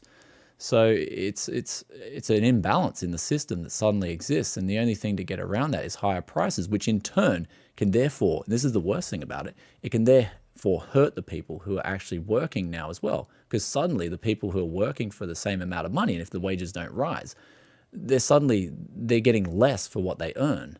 So inflation's a very dangerous thing, and I think the more we learn about it and the more it affects the market, the more we can realize it's a big elephant in the room that needs to be addressed. And I think a lot of people are concerned about it. What are your thoughts on inflation at a cosmological level? Well, the universe is inflating. So look, it seems like it's not just humans that want inflation. Everything, like even the universe itself wants inflation. So it's the hot word. Before we had it under control, but now it seems like everyone just wants to go back to the old. I mean, it's going to cause, as much as I laugh about inflation now, it's not going to be cool. And that's why you'll see things like the price of silver go up. And that's why you will see precious metals go up, I feel, because at the end of the day, people are going to be like, well, how do I store my wealth? I can't store it in cash. I can't store it in the bank, because the governments are just printing money out, and the banks are creating money as well. And there's three. That's what I was saying. You got to look at as well money being created. Now, this is the funny thing. It's still to this date, we've got three bank theories on creating money. They don't even know. Like they're telling us there's a theory on banking system, a theory. There's intermediary theory, there's fractional reserve theory, and then there's money creation theory. Like, you'd think in 2021 we would know exactly how our banks operate, right? We'd be informed on how the banking system works rather than having still theories. Because there was a piece put out by the person who made Brian, do you have some advice for me regarding inflation around eating St. Mary's pizzas? I ate 3 slices and inflated like no tomorrow. Yeah, man. So if you get some pizzas delivered in, Corey, designs by FR, Corey, really good friend. I went down to Sydney and we were hanging out. Really cool guy. Awesome channel. Does the best. I love his custom builds. You're going to inflate, right? You eat pizza, you're going to inflate the scales, right? So you eat more pizza, the inflate, you start to get to it. And then this is the thing. You're going to keep eating pizza to the point where you're inflated and you can't inflate anymore. And what happens? You burst. And so you can see inflation creates a bubble as well. And it creates a bubble that'll burst if you do too much of that. So you always need a balance in the system. So, the minimum wage in the US during the 1960s, early 1970s was considerably higher than what 40% of people in the US make today. Yeah, and so that's the standard of living, right? They'll tell you, and this is the thing, they'll tell you that the minimum wage back then, we've only inflated X amount according to these figures. Yet when you look at what you could buy in the 1960s with $1, you could buy so much more. I mean, I pulled up a catalog. You used to be, when my parents were young, you used to be able to get a chicken for, it was like not even $1. You get a chicken for 90 cents. You get a can of baked beans for really cheap. And so those prices now, it's $1 for a can of baked beans. So even your minimum wage could go so much further. Pizzazi Morano, he says, sponsored by Carl's Jr. and the Federal Reserve Digital Currency, brought to you by the the World Economic Forum Great Reset. Thanks for the $5, brother. Oh, don't worry, I'll put that into some silver, man. Don't worry. I'll say no to that inflation, brother, and I'll have a bar of silver. Get you some silver. It's always, we'll go back to the Roman days, right? We had back in Roman history, they've tried. Inflation's been done before. It's the same thing. History repeats, and that's a good thing about looking at history, right? It's the same thing with inflation. You create more money. And they back in the day, I think it was the denarius, was it? They had their currency and they started reducing the amount of silver in it, and therefore they could pump out more coins. And what happened to prices? I think they went up like 1,000%. So it's age-old thing. You can never have a free lunch. You can never have a free lunch. And I think right now they think they can have a free lunch with all this money printing, but sooner or later it will catch up to us, whether it's in reduced efficiency and poorer standard of living, or of course it's just that's the main gist of it. Yeah, that's where it leads to. And so there it is. money printing. Yes, and they'd say it's the solution to everything. But yeah, that's yeah. Let's cheer up. Let's cheer up, man. So anyway, if you guys haven't already, 1989 Ducktales. I think it's called something about dough. The episode's called Dough. It shows you Scrooge McDuck should be Scrooge McDuck he should be on the Federal Reserve. You know what I mean? Or Scrooge McDuck could teach our governments a thing or two about money printing. So $2 Hotel Zulu. Thanks for the donation. Say Rude McDude. What's up, McDude? Rude McDude. What's up, McDude? So anyway, did you go to school for economics and finance? And yeah, I did. I went to school for economics, pricing up T-bills and all that. We did all that at finance class. The models that they use are very complex. But here's the thing, the models that they use, we can, one thing I learned with university, the one good thing I'll take out was there was this one teacher at university. And he went on, like he just left. It was funny because I look back in hindsight. Actually, no, I didn't fail college, man. I got into the top 5% of all students that graduated by the way. But did you do econometrics? Yeah, I did econometrics. I actually did pretty well in that class. That was a lot of people were telling me how scary it was and how they failed econometrics. I did all right in it. It was pretty good. But opinion on austerity measures, cutting excess on social programs, also a miner here, and it's still pretty profitable. Yeah, mining's still profitable, yeah. So thanks for the $5, brother. Nice investment. And people are investing in Tech Yes City right now. Cutting on excess on social, there is so much waste in government programs. We're over, like in Australia, we're over governed. There's way too much government.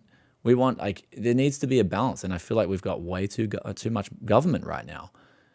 So the government really should be providing essential services rather than making all these new programs. They should be making sure what they do for the public and the essential services are of high quality, rather than just constantly making a new program and a new initiative to do this and a new initiative to do that. Because again, the government, in my opinion, won't do, especially in certain areas, they won't do as well as the private sector, and especially small business can provide for the people. So anyway, it's a big, I've done a lot of recently though, in terms of what happened to the teacher of economics? You said he left. So yeah, basically back in 2002, there was my economics teacher, and he was in turn, he ended up being a really smart dude. So he went on to work for a hedge fund. And he said, I was like, dude, after my exams, I was like, oh man, you're leaving. Like, why are you leaving? And he's like, oh, I'm moving on to work for a hedge fund.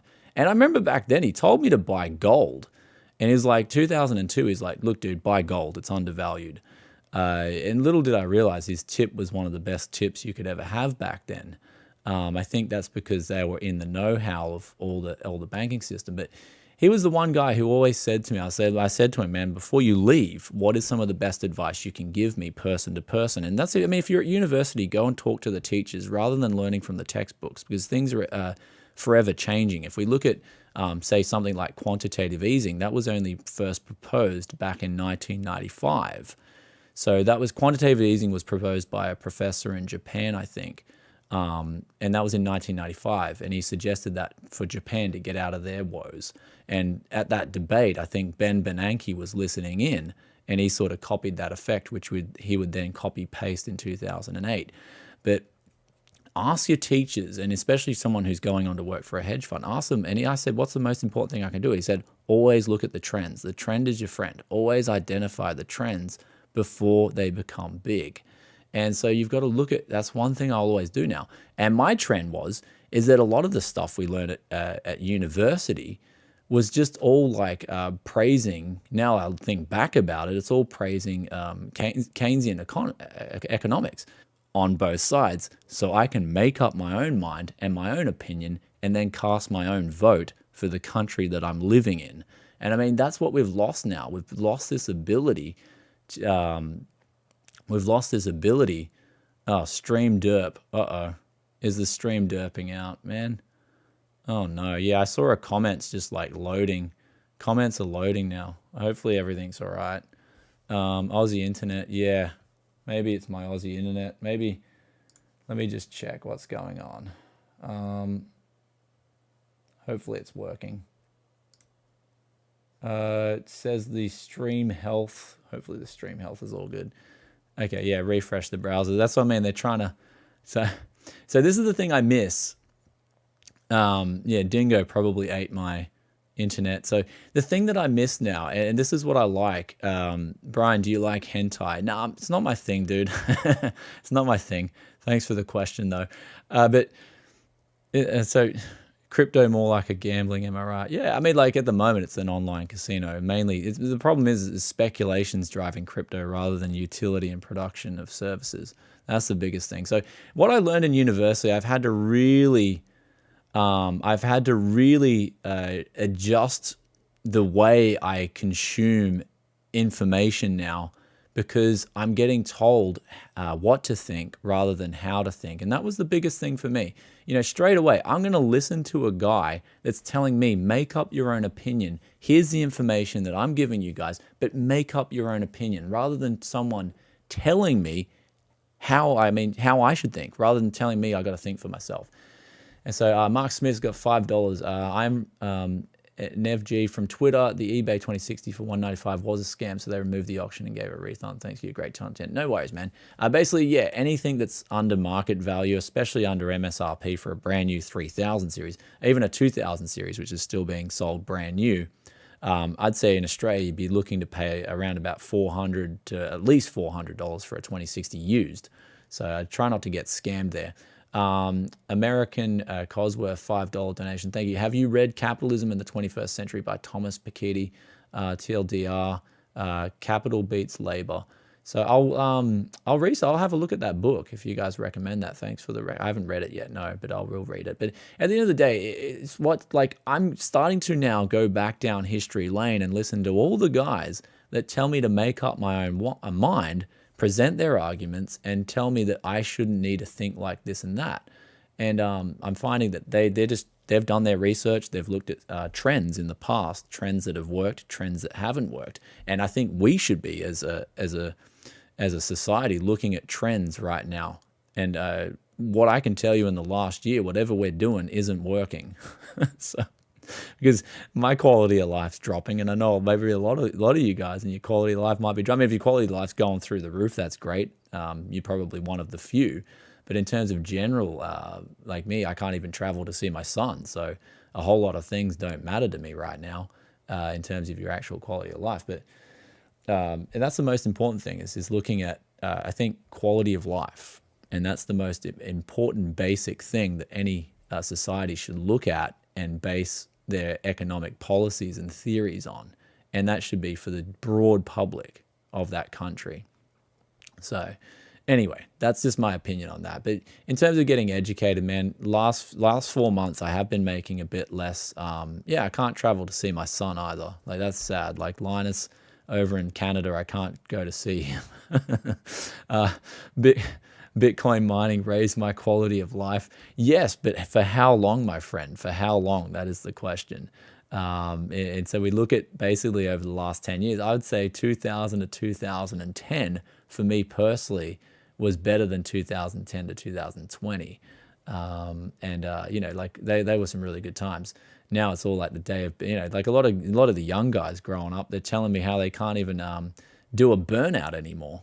And I'm like, what do you mean you can't do a burnout? It's like when we were kids, we always used to mess around and muck around and have fun like that. But you can't do it now because you'll lose your license. You'll get your car impounded. Again, government doing what government does best, stopping kids from living their lives.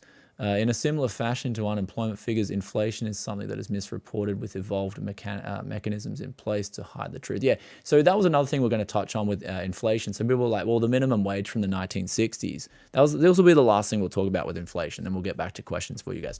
The minimum wage was in 1960s, you could buy a lot more with your dollar. So the minimum wage, according to what they inflation adjust the wages for, they were adjusted for that.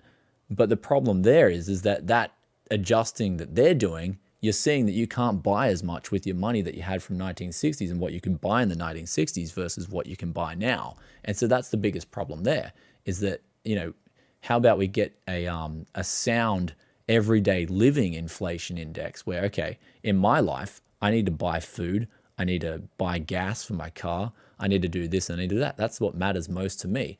And they're including things like TVs. I mean, why should a TV be included in the price, in the inflation figures? I mean, I buy a TV once every 4 years or something like that. So in 3 years of those 4 years, it's irrelevant to my life, and it's irrelevant to a lot of people. And in fact, I don't think you need a TV to survive.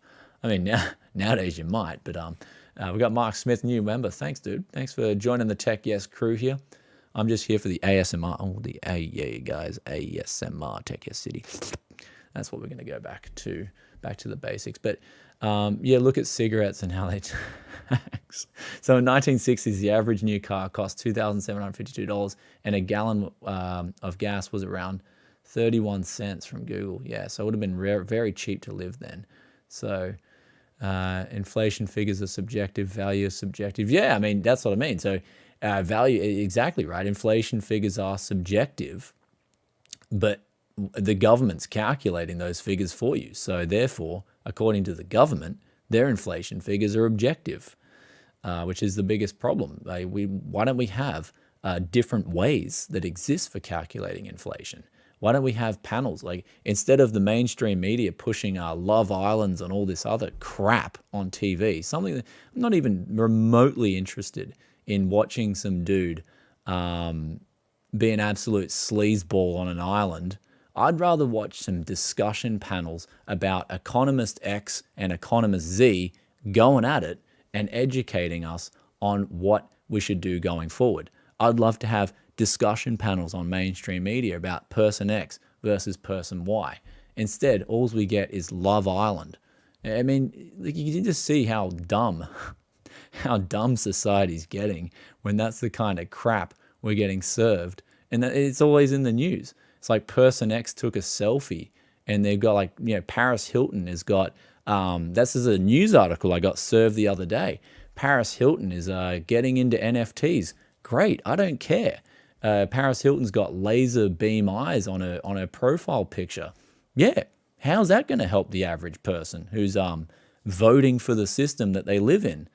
Like last time I checked, Paris Hilton doesn't do a damn thing for my lifestyle and my life. So yeah, but don't worry, guys. I'm always going to be like my channel, and like when I make these unpopular opinions about, and so when who's Paris Hilton? Yeah, that's the question. And why is she on TV and on my news? On the news, because apparently this is why you guys are tuning into Tech Yes City, because you'd rather just have an ordinary dude in society start telling you how things are going to get worse with inflation and based on things that I've researched versus what the news is telling you. So yeah, we got politicians playing party politics and self-interest versus actually representing their constituents. Yeah, exactly. And that's the thing, especially in Australia and America, people are starting to see through it now. Like in Australia, they'll do Labor versus Liberal governments, and that's basically middle class versus lower class, when in fact it's always just it's the 0.1% versus the rest. And that's the same thing in America. It's always the 0.1%. Through any crash, through anything, the 0.1% keep sailing on the yachts, keep flying the private jets. And I think people are starting to get sick of it, man. People are starting to get sick of it. So, oh yeah, sorry. The title isn't clickbait. Sorry. We were talking about crypto crashing before. We were talking about crypto crashing before and fair GPU prices. But in terms of fair GPU prices, I mean, like if 50% over MSRP, it would be fair. And I've said that in a recent video we talked about, basically just correlating that to the price of copper. So that was one thing when we look at so we got $399 for a 3060 Ti, maybe around 600 to 650 is all I'd be prepared to pay. Not $1,600, not $1,500. That's what they're asking at the moment. So I think it's overvalued, and I don't recommend people buy it at that. Tech Yes City, I got a uni opportunity to go to Australia to do a part documentary on opal mining, but now I'm on some list that is over a year behind me. Yeah, it's BS to me. Exactly, yeah. And you'd be you'd be doing a great research piece, right, and providing a great service for the public, but instead, You know, was it Mark Wahlberg paying $400,000 to the government is more important than you getting over here and doing research pieces. Mark Wahlberg coming over to Australia and then paying 400 grand to skip quarantine and then make a gambling ad, that's more important than your research piece. So that's like, at the moment, you can just see it's an absolute joke. Absolute joke. And you sit back and you see these things, you're like, oh man, makes your eyes roll. Anyway, the 6700 XT price, is it fair? We're doing a video on the 6700 XT very soon. We're doing a piece on that very soon. 6700 XT is probably like if you want to get a GPU now that's pretty quick, that would be one of the few GPUs to get based on basically everyone wanting the RTX 3000 series cards because they produce higher hash rates. Even though the 6700 XT, from what I think, I mean, when I did the research on that, it does still mine okay, and it does so with, I think, just about the same efficiency. I think watt per mega hash. So it's still desirable for miners, but of course they want the Nvidia cards because they can put basically less cards for the same hash rate on their motherboards or whatever they're mining. So TYC had 2 videos about GPU prices possibly going down earlier. It should make them go up in theory. Maybe. I mean, look, bottom line is, I think after I did that piece 2 weeks ago, I think we're starting to see now that we're on a turning point. We're hitting this point where I think a lot of people aren't laughing at me anymore. And they're like, well, you know, going forward, there's a possibility that GPU prices could come down in the next month. It's a very high possibility. All we need, like literally, all we need is one more big 40% drop off to then start seeing GPUs going up for sale, because people will then start to be like, okay, should I sell my GPUs before it gets even worse, or and starts creating panic? Because let's be honest, the miners, YouTube have randomly subscribed. I'm tired of this. Okay. Michael Bullion. Okay, I'll allow you a comment, Michael Bullion. I'm not a crypto-based channel, dude. I'm actually, if anything, I'm for the gamer, dude. So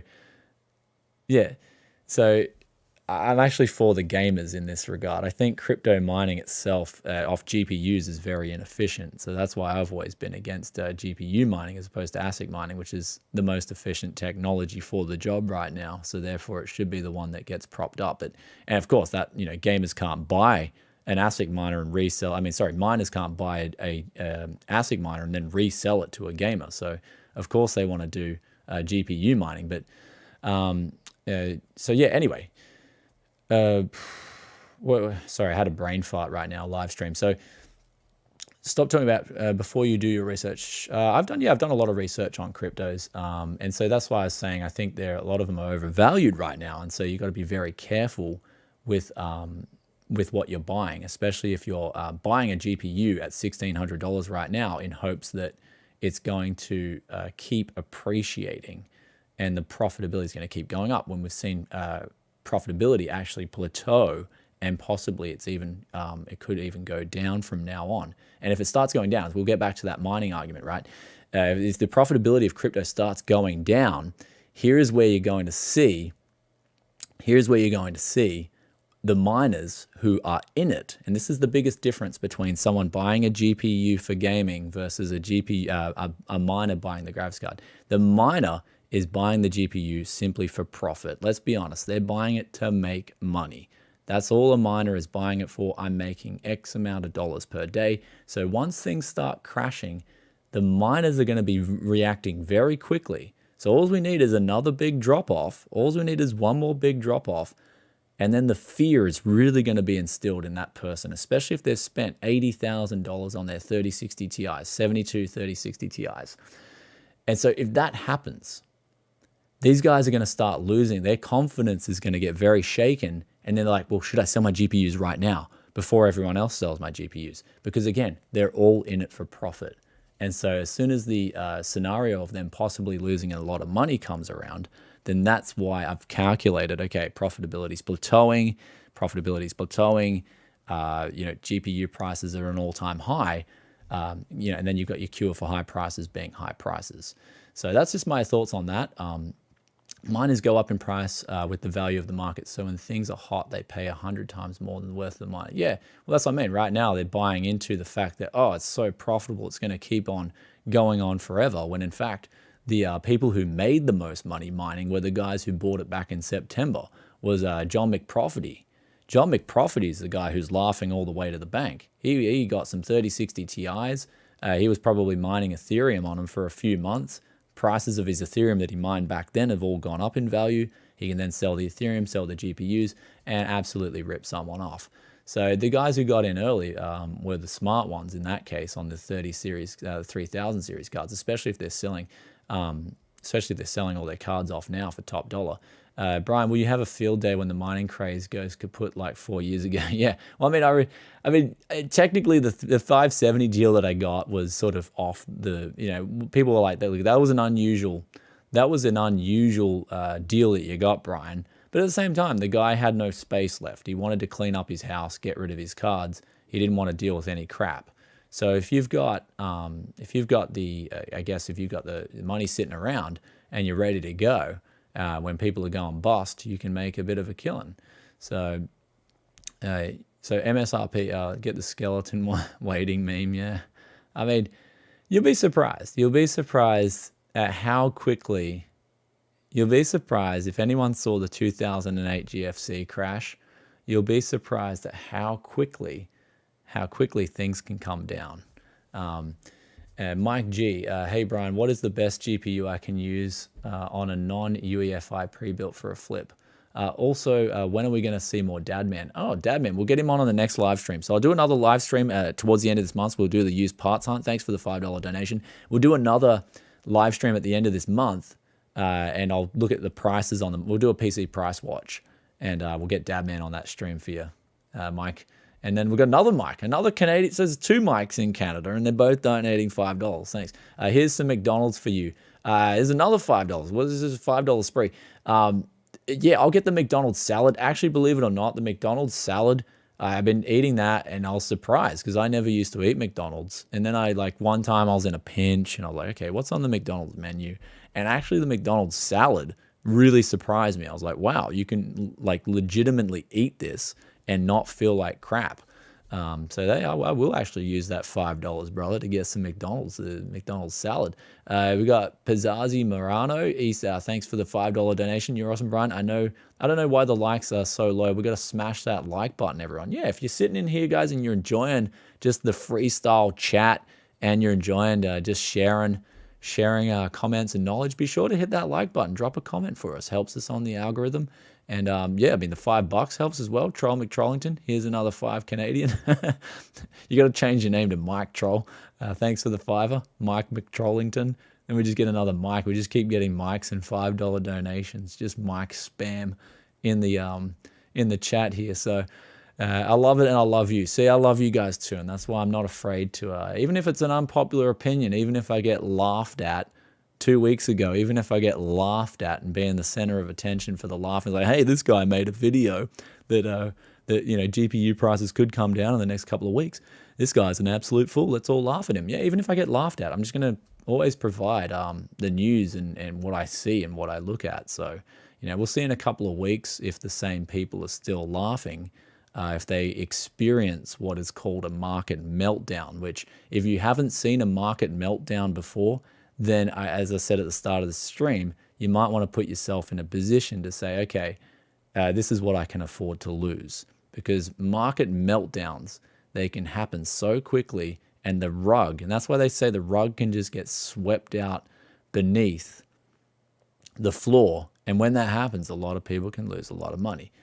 So yeah, just always know. But again, this goes back to one of those things. This goes back to the age-old saying, stick to fundamentals. Always stick to the fundamentals. Is this particular thing that I'm buying worth what I'm paying for it? And I've said this before, 99.9% of cryptos, absolutely not. Doesn't even hold a candle in terms of having any relative value. So that's what I suggest, just looking at what you're buying, guys. So if you're putting money in crypto because your favorite influencer is saying, buy this scam coin, then just say, hey, hey, influencer X, why should I buy this scam coin? Can you detail the reasons? If all they're telling you is because it's going to go up in value, then that's a terrible piece of advice to follow. Why is it going to go up in value? Well, because suckers like you are going to buy it after they dump it on you. So that's the only reason that cryptocurrency is going up, is because, yeah, someone's going to leave you holding the bag. So you don't want to, just there's too much of it going on. I think like during this video, people wanted me to talk about GPU prices, talk about crypto, but I think we're going on to so many different topics now, and I want to talk to you guys about the dangers of all like what I feel crypto is turning into now. It's turning into one massive Twitter as well. I wish Twitter would, Twitter. Look at what Twitter censors. They censor people with conservative views. Like I think there was something the other day where some guy got censored for talking about male anatomy versus female anatomy, and he got censored by Twitter. And thanks Mike G for the $2 donation. What's the best legacy BIOS GPU? Well, I would not know, my man. Would not know. GTX 580, that works on literally everything. Everything I've tested a 580 on, it works. I got a $2 donation from AK. Will we ever see a sub $300 16 gigabyte VRAM video card? Not for a while. I mean, you might see one on the used market. But yeah, like, here's Twitter censoring people with conservative views, and then they're allowing like their whole platform literally to turn into one massive pump and dump platform. Like, it's absolutely, the trend with Twitter is really throwing me off. And actually what I've been seeing with YouTube lately, I think YouTube's going the other way. I think they're allowing a bit more like freedom to talk about what you want. And kudos to YouTube for doing that. YouTube need to let us guys talk to each other, have our opinions, have our views without being, really scrutinized. That's the best word to say it, without being scrutinized for our opinions. Especially if they don't especially if they're just, we're not really offending. I'm not really attacking anyone directly, but this is what Twitter's just turned into, this complete censored platform, and now it's just promoted. It's like pump and dump. It should be pump and dump, pumpanddump.com. That's what Twitter should be right now. Because every time I log onto Twitter just to post something up, it's like, oh wow, on the trends you'll see cryptocurrency X on the trending, and it's like, come on guys, like. And then they're just censoring people for talking about the male anatomy or something like that. So it's just like, it's pretty bad. Anyway, Mike G, $2 donation tip for the freshly steezed. Yeah, we got them. Actually, I donated speaking of the clothes. So a few years ago, we got, actually, man, it's been like 2 years, I think. We got some clothes in, and the clothes, the clothes, I donated the rest of them to an organization that is helping out underprivileged people. So the rest of the clothes, they're like over half of those clothes are now donated. So that was a good feeling, just to help someone out in need. So that's the rest of those clothes. I said I was going to start up a clothing business and stuff like that, but it's like, someone just gave me a call and they was like, hey man, and they came over, really nice people, really genuine people. I was like, it's great to see that these clothes will be put to some good use. And then Meh, he's donated $2. He said China banned mining and most crypto trading. Okay, so yeah. Okay, so YouTube is still deleting and censoring conservative. You can't be a right wing or support the Trump on YouTube. Okay, that's sad. I think anyone's entitled to an opinion. That's the one thing that we should all be entitled to, is an opinion at least, without being scrutinized. So that's just my opinion on that. But then again, you might get, voice they are doing. Okay, so they're doing that on YouTube again. Yeah, I've never really spoken about, I don't talk about politics themselves because I've always shied away from politics. But so YouTube is still censoring politics, which is, it's not cool. I think you should be entitled to listen to any side of a debate or any side of an argument. I mean, that's sad to see that. So yeah, I generally don't talk about politics directly, but anyway, Capec 23 199. AMD is going to get DLSS super resolution. Yeah, we spoke about that before. We covered the topic, and they're going to hopefully do it in a way that could perhaps be better than Nvidia. I mean, I got to wait and see, because remember, talking the talk and walking the walk are two completely different things. And AMD has had a track record. I mean, with Ryzen, they've done fantastic, but the GPU division has definitely had a history of talking things up and under delivering. So RDNA 2 was actually a breath of fresh air though. So RDNA 2, I'll give them some credit. RDNA 2 did really well. So crypto hasn't got a utility reflecting its current price. Exactly. That's it. So that's it. Basic. That's how I see things too. You go cut back to basics. And that's why the TB recruitment videos for, okay. Oh man. All right, let's try and shy away from that, guys. At the end of the day, I got a channel on tech and I want to help you guys with tech products, and especially if you use tech in your life, I want to be helping out in that regards. And at the moment, inflation and definitely crypto mining plays a big role in getting tech into our lives, especially the enthusiast stuff. So Rhythm Rides, $2.99 Aussie dollars. Thanks. We got an Aussie in the chat. Is a GTX 964 GB still gameable, and what CPU? Couple that with a 4th gen i5, and yeah, it'll play games, man. I mean, you play the popular multiplayer titles. Might struggle a little bit on Call of Duty. That's a very popular title that is very demanding.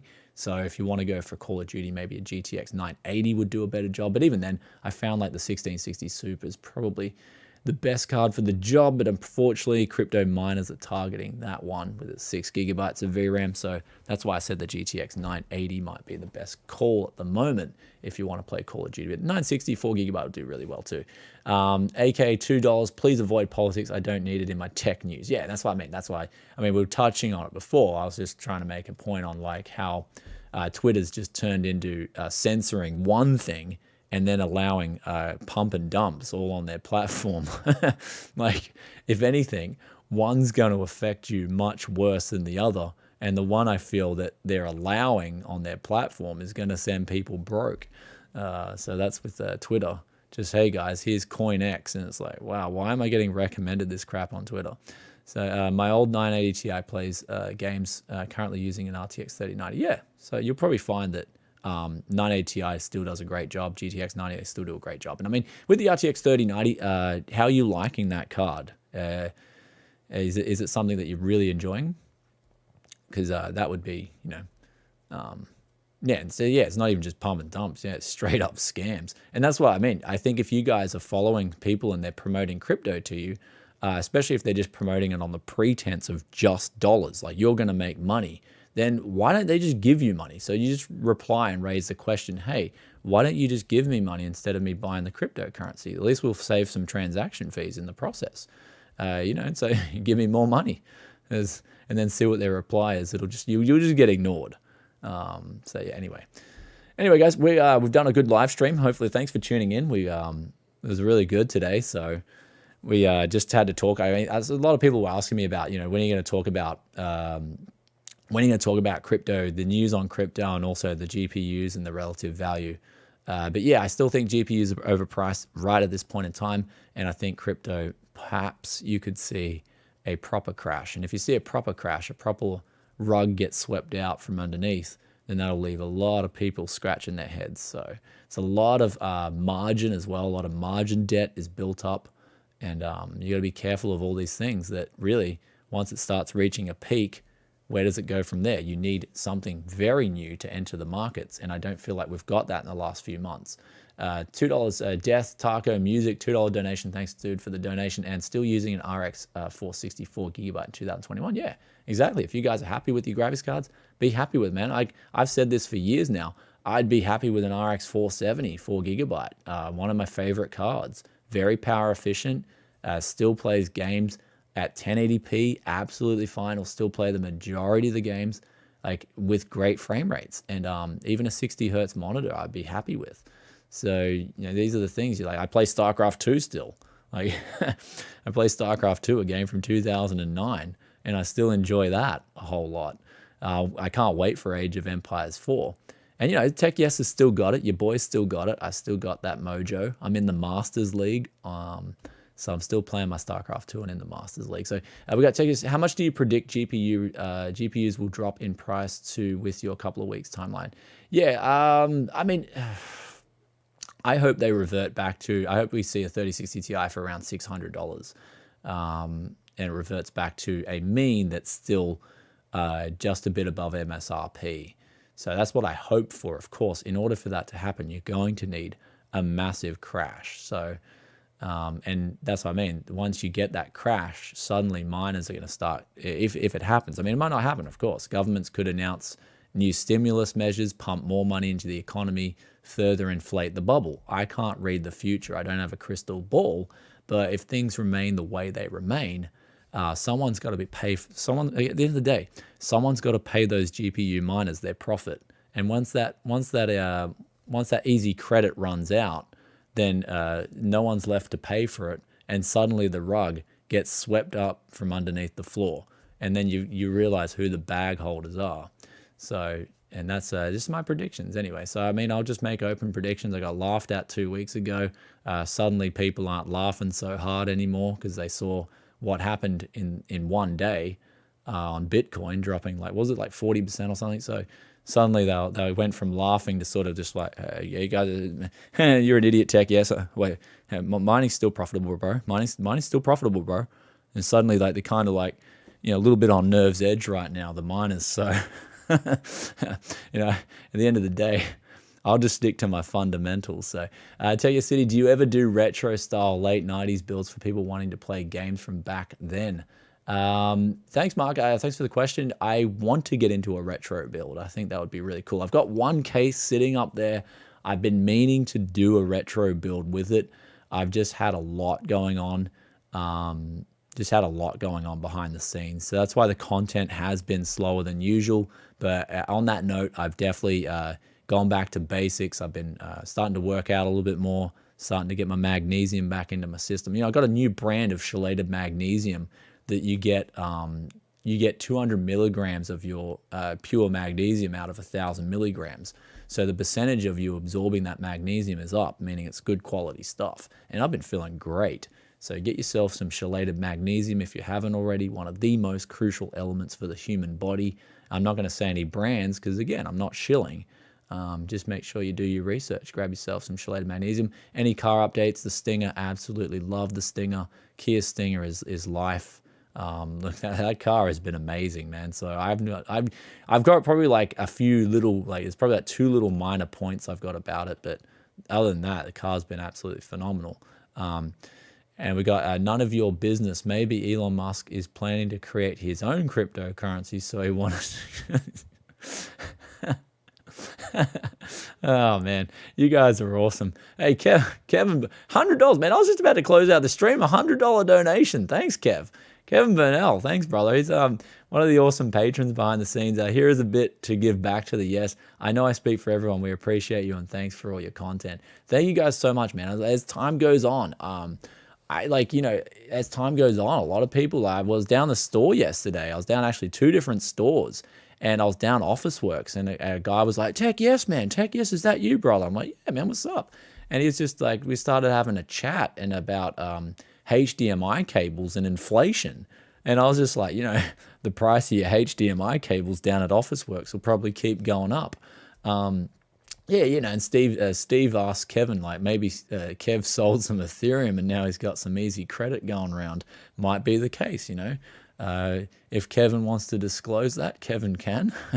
But then I was down the supermarket as well. I was jumping into the car and someone was like, Tech Yes, man, Tech Yes. Bro, can you help me fix a PC? I'm like, yeah, man, sure. Like, here's my number, man. Just give us a ring, brother. We'll fix that PC right up for you, man. So at the end of the day, we've got a new member, Earl M. New member. Thanks, brother, for joining the Tech Yes crew. We need the Tech Yes City crypto coin. Look, if I did a cryptocurrency, it'd be backed to platinum. It would be backed by platinum, and it would be the metal of the future. Platinum is the metal of the future. And so if I did a cryptocurrency, it'd be just purely tied to platinum. And then you could use that as a reliable exchange. So that's what I'd do. I mean, of course, you could say people would suggest a crypto tied to silver. I mean, that'd be a good one. A crypto tied to silver would be really good too. I like silver and platinum. I like gold, but I like silver and platinum more than gold. They're my 2 favorite picks. You could tie it to a price of a used Xeon on AliExpress as well. That's they don't change in price that much, do they? The good old Xeon on AliExpress. How about oil? Oh man, oil's extremely volatile. I mean, you saw what oil did last year. It even went negative. That was insane. And then they also control, The oil supplies, man, the oil businesses. I've never delved into oil, and I probably never will dive into oil. You can go from rags to riches on oil very quickly, but you can also lose it all on oil. There are some really pro oil traders out there, but man, those guys would be living on a knife's edge. Oil trading's extremely volatile, so it can be as well. It can be extremely volatile. If you guys have the stomach to handle volatility on oil, then get into it. But I mean, if you saw that 40% crash on crypto, that's similar to what you could see on the oil market. And that's, I guess, actually, now that we bring that argument back, to crypto, I'm sure a lot of people would have seen that volatility that happened a few days ago, and they wouldn't be so enthusiastic to start, becoming a full-time crypto trader. How's the weather on the Gold Coast? Absolutely phenomenal. Weather on the Gold Coast is always good. I was speaking to a guy on the plane as I was flying down to Sydney the other day. Like AMD, this is the thing, AMD just threw a party the other day. And AMD was like, AMD just threw a party. And I was like, I went to the party and I was like, yo, you guys aren't you having a speech? Or like, there's no products on display here? And AMD was like, nah, man, it's just a party. It's like probably, all them 5950Xs they're selling, probably some great dough. AMD's profits are soaring, so what do? Throw some mad parties. But on the way to Sydney, I was speaking to a lot of people, and they're like, "Well, man, we're moving up to the Gold Coast now because the Gold Coast has got great weather. Some of the best weather you'll have in Australia will be on the Gold Coast." And so, people talk about snakes and kangaroos and all that stuff. And man, if you go out, if you go out back, if you go into the desert, there's like a lot of dangerous animals in the desert in Australia. Weather conditions are extremely harsh. But if you're living around my area, man, there's none of that. I think the most you'll see is like a big spider that's non-venomous. Like it won't do anything to you. I think there's some redbacks as well, but they like moist timber. So you can kind of know where your dangerous animals are. But, Australia's not that bad, don't worry. A lot of people like to joke about it. What time is it now? It's 1 p.m. Damn, I got to go get some lunch soon too. So look at the time. I got to eat some lunch. So Earl M, hey, love the channel. Really never knew you were Linus's dad. Love to get both aspects from you and your son. Yeah, I'll have to get him, have to get my son on live stream one time, and we'll just talk about how I managed to be the world. I got the Guinness Book of Records for having conceived the youngest, child, having conceived a child at the youngest age possible, which is 9 months. So yeah, guys, I conceived Linus when I was 9 months old. How about the ISP situation in Australia? Internet's always been behind the rest of the world in Australia. We're pretty slow to catch on, but I think in some areas they are rolling out NBN ultra fast. But the problem with that is the upload speeds are they're miles behind. The upload speeds in Australia are miles behind other countries. And so what that means is that, it's still expensive for that data. The bandwidth on uploads is still expensive because it's usually unique data as opposed to downloads, which can be cached very easily. So Australia's internet still has a long way to go, definitely. But, hopefully, it is getting better. And it is easily able to live on Australian internet. So, yeah. Anyhow, guys, we're going to tune out now. Thanks for tuning in. You guys are awesome. And we'll stay tuned for the next live stream. And when will GPU prices be back to normal? No, man, depends. Depends what goes on. Again, the next few weeks, as long as we have no major government stimuluses, and in fact, if we have, say, for instance, some kind of stimulus getting blocked in the next couple of weeks, that could be a massive catalyst to send the crypto markets down, which could mean we could get cheaper GPUs sooner than later. I give it a month. Let's see in the next month what happens with cryptocurrencies. But we've already seen a taste of what could happen. So yeah, but Boosted Goon 91, $10 donation. U.S. Army soldier stationed in South Korea using a Ryzen 3700X with a 1660 Super here. Thanks for the donation, brother, and thanks for the hard work, man, that you're doing and being in the military. It's funny when I was living in Japan, I was down in a place called Okinawa. This will be the last story before I get on out of here. I was down in a place at Okinawa. It's like an island where there was a U.S. Army base, and I was just down there for a trip with my ex, and I met some of the boys from the military. Like they were just out having a party. They're some of the nicest lads, eh? So I just met these guys on the street. They're like, "Where you from, man?" They were just like drinking during the day. Uh, really cool dudes. And I was like, "I'm from Australia." And they're like, "You're from Australia?" I'm like, "Yeah, brother." And they're like, well, "Let's go out and party." And I'm like, so I just went out with these two military dudes. We were just like partying all day. It was really cool. So you guys in the U.S. military are really cool people, man. So keep it up, brother. And that was yeah, it's funny. Man, I should have like back. That was back when like I was like 20 something. Social media wasn't really a thing. I should have got those boys on social media and be like, "Yo, what you doing now?" If I'm ever back in the US, have a party.